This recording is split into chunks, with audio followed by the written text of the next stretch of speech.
10 ఏళ్ళు అధికారం ఇస్తే ఇదే హైదరాబాద్లో మనం ఎంత పని చేసినామో మీరే చూసినారు. అంత పని చేసినాం కాబట్టే చరిత్రలో మీకు మనం మర్చిపోతాం. అప్పుడప్పుడు మనకేందంటే తెలంగాణలోకి మన డబ్బా మనం కొట్టుకుంటే అలవాటు ఎక్కువ ఉండదు. మనకు వేరే డప్పు కొట్టే ఛానళ్ళు లేవు, పేపర్లు లేవు. మరి మన డబ్బా మనం కొట్టుకోకపోతే ఇంకోరు కొట్టరు. కాబట్టి నేను మిమ్మల్ని కోరేది ఏంటంటే మన విజయాలు సామాన్యం కాదు.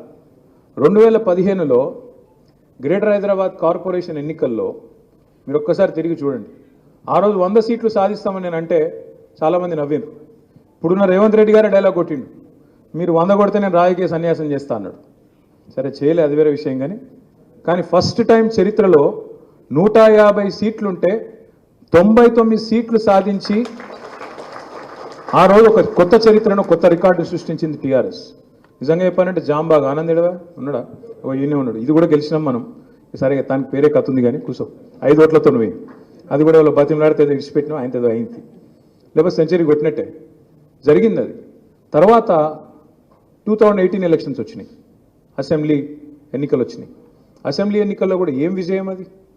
మనకు హైదరాబాద్లో స్వీప్ చేసినాం, మళ్ళా 18లో, మళ్ళీ 20లో మళ్ళీ జిహెచ్ఎంసీ వచ్చింది, మళ్ళీ గెలిచినాం. సొంతంగానే గెలిచినాం, ఎవరి అవసరం లేకుండానే, ఎవరి మద్దతు లేకుండానే మళ్ళా గెలిచినాం. ఏ పార్టీకి రికార్డు లేదు. 2 సార్లు కార్పొరేషన్ స్వీప్ చేసిన పరిస్థితి లేదు. 18లో అఖండమైన మెజారిటీ, 23లో నిజంగా చెప్పాలంటే ఒక ఆశ్చర్యం అది నాకు కూడా. ఓఆర్ఆర్ లోపల మొత్తం గులాబీ జెండానే ఎగిరింది, ఒక్క సీటు కూడా కాంగ్రెస్కు రాలే ఓఆర్ఆర్ లోపల. ఏమున్న వాళ్ళ డ్రామాలు, వాళ్ళ మాయమాటలు అంతా బయటనే నడిచినాయి. హైదరాబాద్లో మీరు కొద్దిగా తేజ్ కాబట్టి నమ్మలే, కాంగ్రెస్ దొంగలు వీళ్ళని చెప్పి నమ్మలే మీరు. అదే బయట మోసం జరిగింది. పాపం రైతులు, మరి పెన్షనర్లు, పిల్లలు మోసపోయినారు. అరిచేతుల స్వర్గం చూపెట్టి అట్లా చేస్తాం ఇట్లా చేస్తాం అని చెప్పి కథలు చెప్తే పాపం నిజంగా వాళ్ళ తప్పు కాదు, మనమే చెప్పుకుంటూ ఫెయిల్ అయినాం. హైదరాబాద్లో ఫెయిల్ కాలే, మనం సూపర్ హిట్ అయినాం. హైదరాబాద్లో కాంగ్రెస్కి ఒక్క సీటు రాలే, అడ్డిమారి గుడ్డి దెబ్బల గోషామాయలు బీజేపీకి వచ్చింది. అది అమ్మతో చెప్తున్న అడ్డిమారి గుడ్డి దెబ్బనేది. ఆడ మనం క్యాండిడేట్ పెట్టినాం ఒక ఆయన దొంగెళ్ళిండు, ఆఖరికి పారిపోయిండు. కాబట్టి పోయింది. కానీ లేకపోతే మీరు చెప్పినట్టు ఇంటే ఆ రోజు బరాబర్ గోషామాలు కూడా కొట్టి కాంగ్రెస్కు బీజేపీకి స్థానమే లేదు హైదరాబాద్లో అనేంత కథ వాస్తవంగా ఉండే. దురదృష్టం ఒక సీటు అటు పోయింది. తర్వాత ఉప ఎన్నిక వస్తే కంటోన్మెంట్లో ఓడిపోయింది. ఇదంతా మీకు ఎందుకు చెప్తున్నా అంటే 2023 డిసెంబర్ నాటికి ఈ రోజుకు ఇప్పుడు మల్లారెడ్డి సాబ్ చెప్పింది ఉత్తగానే చెప్పలే. ఆయన చమత్కారంగా మాట్లాడతాడు, మల్లన్న నవ్వించుతందుకు అప్పుడప్పుడు చెప్తాడు. కానీ మనిషి లోతైన మనిషి కాబట్టి గంత పెద్ద ఎత్తున వ్యాపారాలు చేయడు, గంత పెద్ద ఎత్తున కథ చేయడు. ఆయన చాలా లోతైన మనిషి, అట్లా నవ్వుతా ఉంటాడు కానీ చాలా లోతైన మనిషి. ఆయన ఒక గొప్ప మాట చెప్పిండు, ఈ 16-17 నెలల్లో మన పరిస్థితి ఇంకా మెరుగైంది, అవతల పరిస్థితి అధ్వానమైంది. ఒక్కటి కాదు ఎన్ని ఘాతకాలు. హైడ్రా పేరు మీద అరాచకం. రేవంత్ రెడ్డి గారు అన్న ఇల్లేమో కూలది, పైసలున్నోని ఎవ్వనిల్లు కూలది. బాగా ధనవంతులైతే ఎవ్వనిల్లు ముట్టుకోరు, కానీ గరీబ్ గారు మెట్టుగూడల రోడ్డు మీద దుకాణాలు పెట్టుకుంటే వాని గుల కొడతారు. హాకర్స్ వాళ్ళు ఏంది పాపం, రోజు తోపుడు పనులు వాళ్ళను సికింద్రాబాద్లా, సనత్ నగర్లా, జూబ్లీ హిల్స్లా ఏడబడతాడు గుంజుడు, కొట్టుడు, గుద్దుడు. పేదవాడు ఏం చేస్తాడు, గుంజవతల వాడేస్తారు.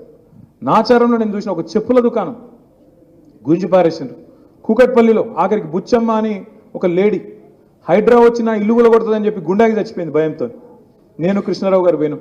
ఇట్లా ఈ హైడ్రా అరాచకం వల్ల ఇవాళ హైదరాబాద్లోని మధ్యతరగతి ప్రజలు, దిగువ మధ్యతరగతి ప్రజలు, ఎందుకంటే బలిసిన వాళ్ళకి ఏం కాదు, ఎప్పుడు వాళ్ళు మంచిగానే ఉంటారు. ఎవరినో పట్టుకుంటారు, రేవంత్ రెడ్డికి ముఠ చెప్తారు, ఆయనకి నడుస్తూనే ఉంటాయి, వాళ్ళకేం కాదు. కానీ ఎవరైతే పేదవాళ్ళు, బక్క చిక్కిన వాళ్ళు ఉన్నారో, కోర్టు ఆర్డర్లు ఉంటే కూడా, కోర్టు చెప్తే కూడా సండే సాటర్డే చేయొద్దా అని చెప్తే కూడా తెగించి ఇష్టం వచ్చినట్టు హైడ్రా పేరిట అరాచకం. ఏమైంది హైడ్రా అరాచకంతో? ఇవాళ దారుణమైన పరిస్థితి. హైదరాబాద్లో, రంగారెడ్డిలో, వికారాబాద్లో, మేడ్చల్ జిల్లాలో రియల్ ఎస్టేట్ మీద ఆధారపడి ప్రతి ఊళ్ళే పల్లెటూళ్ళే కనీసం ఒక 50-100 మంది పిల్లలు ఉంటారు. కొంతమంది ఏజెంట్లుగా చేస్తారు, కొంతమంది ఇంకో పని చేసుకుంటారు. మొత్తానికి నిర్మాణ రంగం మీద ఆధారపడి ప్రతి ఊళ్ళే ఉంటారు. అదే హైదరాబాద్ పట్టణంలో కోవిడ్ అప్పుడు మేము చూసినాం, మేమే ఆశ్చర్యపోయినాం. ఒక్కొక్క లేబర్ క్యాంపుకు పోతే వేల మంది మన రాష్ట్ర పౌరులు ఉన్నారు, బయట రాష్ట్రాల్లో ఇంకెక్కువ ఉన్నారు.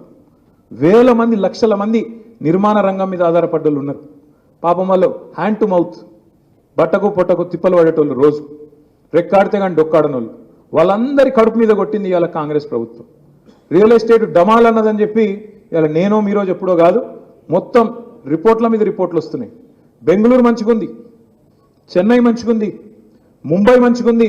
ఇక్కడ చాతగాని ప్రభుత్వం వల్ల, చాతగాని ముఖ్యమంత్రి వల్ల, ఈయన నెగిటివ్ విధానాల వల్ల, నెగిటివ్ పాలిటిక్స్ వల్ల ఇవాళ హైదరాబాద్లో నిర్మాణ రంగం కుదేలైపోయింది. ఒక నిర్మాణ రంగం కుదేలైతే ఒక వాళ్ళకి తిప్పలు కాదు, దాని మీద ఆధారపడ్డ సిమెంటోడు, స్టీలోడు, ఇటుకల బట్టోడు, ప్రతి ఒక్కరు వాళ్ళందరూ ఆగమవుతారు. ఇలా మీరు చూడండి.